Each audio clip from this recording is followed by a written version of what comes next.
Muito bom dia, seja muito bem-vindo a mais um Devocional da Manhã. É uma alegria receber você aqui comigo.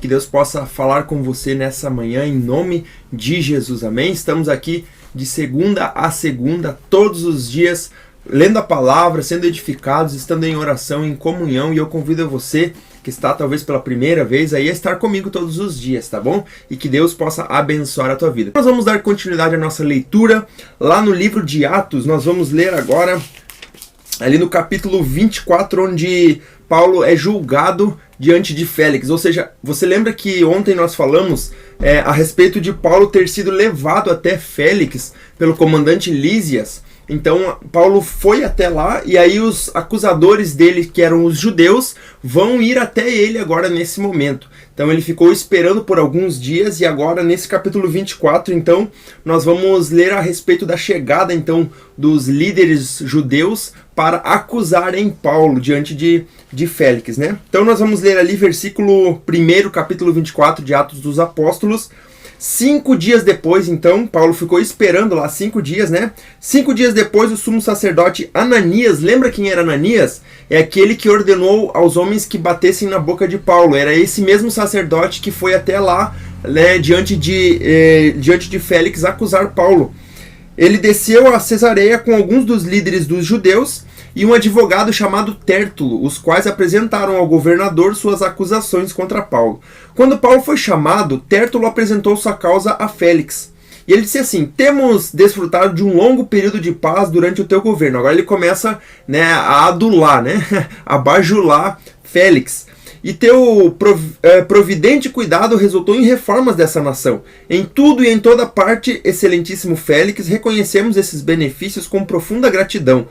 Todavia, a fim de não tomar-te mais tempo, peço-te o favor de ouvir-nos por apenas um pouco de tempo. Verificamos que esse homem, Paulo, né, é perturbador e que promove muitos tumultos entre os judeus pelo mundo todo.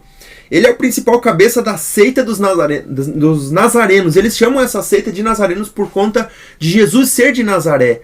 Então ele acusa Paulo de estar liderando uma seita. Olha só o peso disso aqui.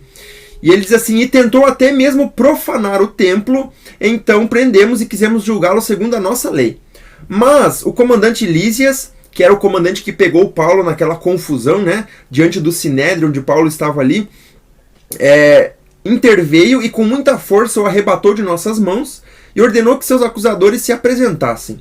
Se tu mesmo o interrogares, poderás verificar a verdade a respeito de todas essas acusações que estamos fazendo contra ele.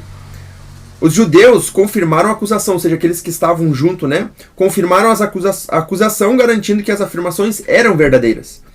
Quando o governador lhe deu sinal para que falasse, Paulo declarou. E agora Paulo vai fazer a sua defesa, né? Sei que há muitos anos tem sido juiz nessa nação, por isso de bom grado faço a minha defesa. Facilmente poderás verificar que há menos de 12 dias subi a Jerusalém para adorar a Deus, e meus acusadores não me encontraram discutindo com ninguém no templo, nem incitando uma multidão nas sinagogas, ou em qualquer outro lugar da cidade. Tampouco podem provar-te as acusações que agora estão levantando contra mim. Confesso-te, porém, que adoro o Deus dos nossos antepassados como seguidor do caminho. Olha só, Félix, ele conhecia o cristianismo, né? Aqui era chamado de o caminho. Então, quando se referia ao caminho, se referia aos cristãos, ao cristianismo, aqueles que seguiam a Jesus Cristo. Como seguidor do caminho, a que chamam seita. Creio em tudo o que concorda com a lei e no que está escrito nos profetas, e tenho em Deus a mesma esperança desses homens, de que haverá ressurreição, tanto de justos como de injustos. Lembra que ele era fariseu e esses homens eram também, então eles tinham a mesma crença a respeito da ressurreição dos mortos. Por isso procuro sempre conservar minha consciência limpa diante de Deus e dos homens. Depois de estar ausente por vários anos, vim a Jerusalém para trazer esmolas ao meu povo e apresentar ofertas. A gente vê isso muito ali em Coríntios, onde ele fala a respeito das ofertas ao povo santo, né, ao povo de Deus. Ou seja, aquelas pessoas que estavam precisando dessa contribuição, dessas doações lá em Jerusalém. E ele recolhe, então, faz as coletas, né, dessas ofertas. E ele continua dizendo assim: enquanto fazia isso, já cerimonialmente puro, Encontraram-me no templo sem envolver-me em nenhum ajuntamento ou tumulto.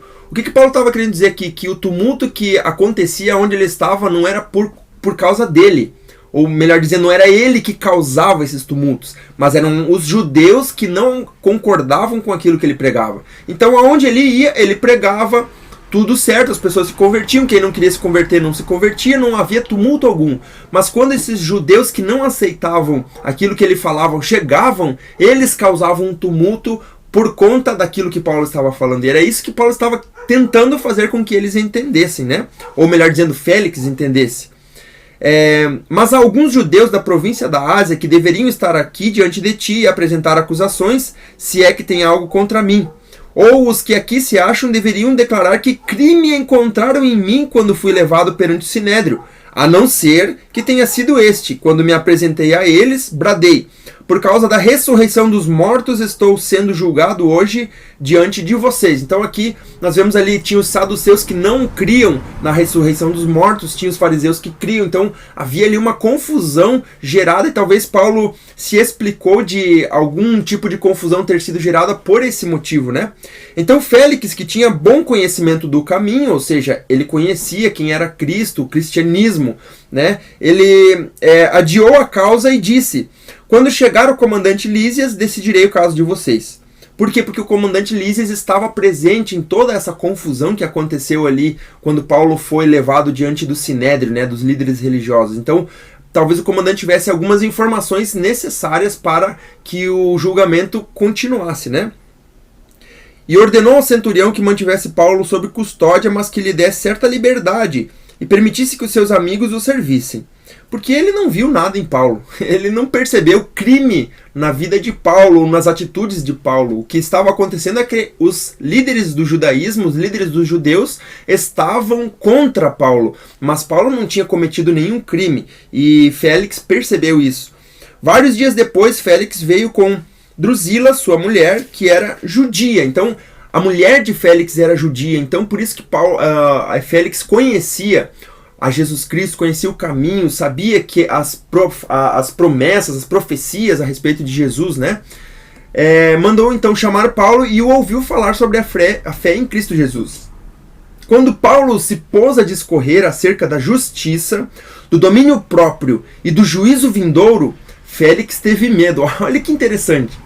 Félix mesmo chamou Paulo para falar a respeito do caminho, do evangelho, a respeito de Jesus Cristo. Só que quando Paulo falou aquilo que tocava a vida dele, ele ficou com medo, né? E Félix teve medo e disse: basta por enquanto, pode sair.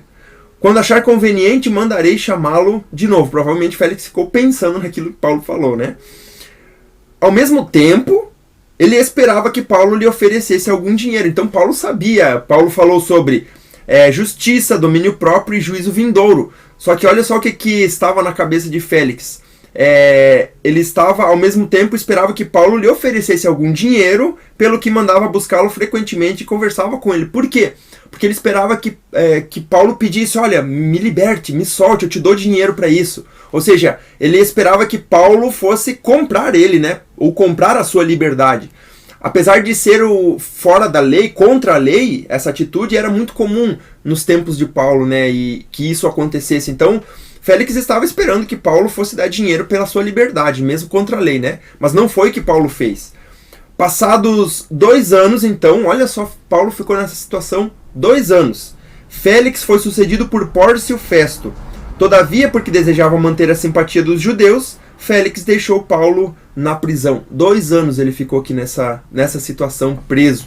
Por mais que ele estivesse, entre aspas, livre dentro da prisão, né? Mas Paulo estava preso nesse momento aqui. E agora nós vamos ver, a partir do versículo 25, ele vai passar por vários julgamentos, vários homens, né? Que vão acusar, outros que não vão. Enfim, a gente vai ver aí mais pra frente. É um momento interessante da vida de Paulo, porque isso vai dando o destino final para a vida de Paulo, até onde ele vai chegar e dizer que ele acabou a carreira, guardou a fé, né? E é um momento interessante, né, na vida de Paulo que ele vai viver agora. Não bom, né? Mas para nós aqui fica a nossa reflexão, né? Muitas vezes a gente sofre por conta de coisas tão banais e acha que isso é tão grande, e às vezes a gente faz o problema desse tamanho, quando que na verdade a gente vê a vida de Paulo aqui, a gente vê o que é ter um grande problema, né? Então fica essa reflexão para nós nessa manhã, em nome de Jesus, amém? Vamos fechar os nossos olhos, agradecer ao Senhor. Pai, nós te louvamos nessa manhã, te damos toda a honra, glória, adoração e louvor. Obrigado, Senhor, pelo teu cuidado, pela tua graça, misericórdia e bondade, Senhor. Ministra a tua vontade, Senhor, através da palavra que lemos hoje, Senhor, que possamos realmente ser edificados, ó Deus. Possamos entender, ó Deus, que as nossas tribulações, elas servem para aperfeiçoar a nossa fé, para nos fortalecer, ó Pai, para deixar-nos, ó Deus, a cada dia mais próximos de Ti, Senhor, porque é nos momentos difíceis que a gente se aproxima da Tua presença.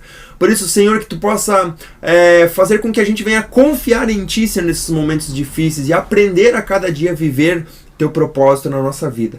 Abençoa cada um que está me assistindo, Pai, cada homem, cada mulher, Senhor amado, cada família representada aqui, ó Deus, venha guardar, livrar de todo mal, em nome de Jesus, ó Deus. Essa é a minha oração nessa manhã e eu te agradeço, certo da Tua resposta e da vitória pelo Teu poder. Amém e amém. Graças a Deus.